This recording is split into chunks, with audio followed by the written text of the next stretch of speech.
یو 22 کلنه جینۍ د پیښور محکمې ته د خپل جنسیت د بدلولو لپاره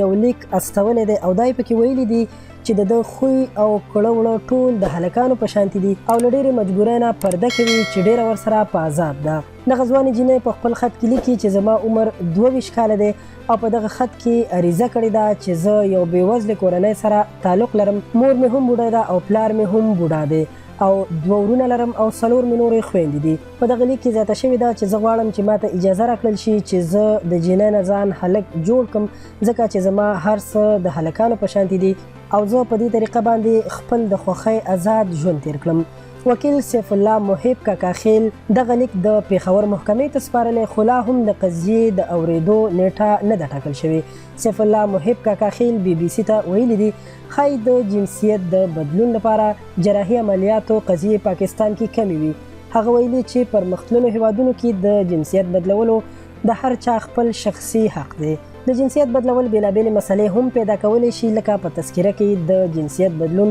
د نوم بدلول، په تحصیلي اسنادو کې د بدلون او همدارنګه د نفوسو په ثبتي مرکز کې بدلون راځي. وکیل سیف الله محب کاکاخیل په خپلو خبرو کې ویلي دي چې په پاکستان کې ټرانسجنډر پروټیکشن یا د جنسیتي بدلون قانون تصویب شوی چې له مخې هر څوک خپل حق لري چې خپل جنسیت بدل کړي او د پاکستان حکومت هم باید دوی لپاره روغتیایي ځایونه برابر کړي. وکیل سیف الله محب کاکاخیل وویل چې د جنسیت د بدلون قانون نه پرته د پاکستان په اساسي قانون کې هم هر چا ته حق ورکړل شوی دی چې په خپله خوښه ژوند وکړي. په دغه لیک کې ویل شوي دي چې د دې جینۍ خویندې واده شوي دي، ورونه د مور او پلار خدمت نشي کولی او دا په خپله د فزیکي پلوه جینۍ ښکاري، نو همدا لاملونه دي چې نوموړی په داسې شرایطو کې کار نشي کولی. په دې لیک کې دا هم ویل شوي دي چې دا جینۍ د یو غریبې کورنۍ سره تعلق لري او د ډیر لګښت له امله نشي کولی په پرایویټ یعنی خصوصي هسپتال کې خپل جنسیت بدل کړي او د دې لپاره عملیات یعنی اپریشن وکړي،